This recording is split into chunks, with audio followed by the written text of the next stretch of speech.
ওয়া ইন্নাল ফাজিরা, পাপাচার বান্দা, ইযা কানা ফি ইকবালি মিনাল আখিরা, আখিরাতের দিকে যখন রওনা করবে, জাআতহু মালাইকাতুন সুদুল ওয়ুজুহ, কালো কালো চেহারা বিশিষ্ট ফেরেশতারা আসবে, ভয়ঙ্কর রূপ নিয়ে আসবে।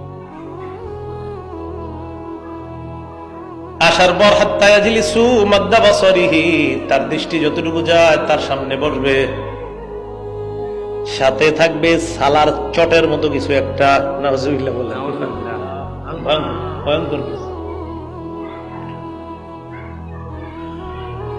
বান্দা তাকাবে, ভয় পাইতে থাকবে, হাত্তা জাআহু মালাকুল মউত, মৃত্যুর ফেরেশতা তার কাছে আসবে, নাম জানি কি?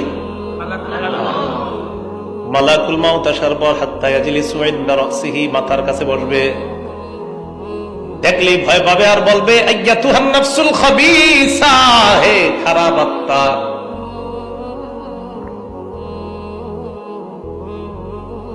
উখরুজি, তুমি বের হও,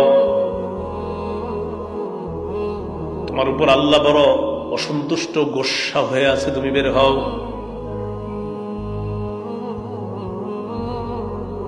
তুলা কোথাও আটকায় থাকলে নিচ থেকে এটা আনা যেমনটা কষ্টকর হবে, আপনার প্রতিটা বসমের গোড়ায় গোড়ায় সুই ঢুকাইলে যেমন কষ্ট অনুভব হবে, ভয়ঙ্কর কষ্ট,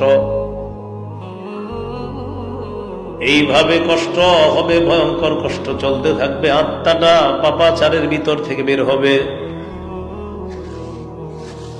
বের হওয়ার পর গন্ধে টিকতে পারবে না, সামনে যারা তাড়াতাড়ি বলবে আত্মাটা দাও।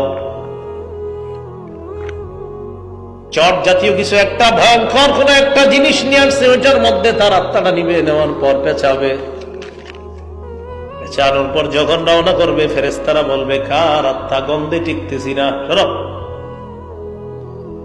জবাব দিবে, ফুলান ইবনু ফুলান, অমুকের সন্তান, অমুকের আত্মা, বিআকবাহি আসমাইহি আল্লাতী কানু ইউসাম্মুনাহু বিহা ফিদ দুনিয়া, মানুষ তারে যে খারাপ নামে দুনিয়ার মধ্যে ডাকতো, এরকম একটা নাম বলবে, অমুকের সন্তান, অমুকের আত্মা, সারাদিন টাস খেলতো, জুয়া খেলতো, বদমাশি করতো, ইত্যাদি ইত্যাদি।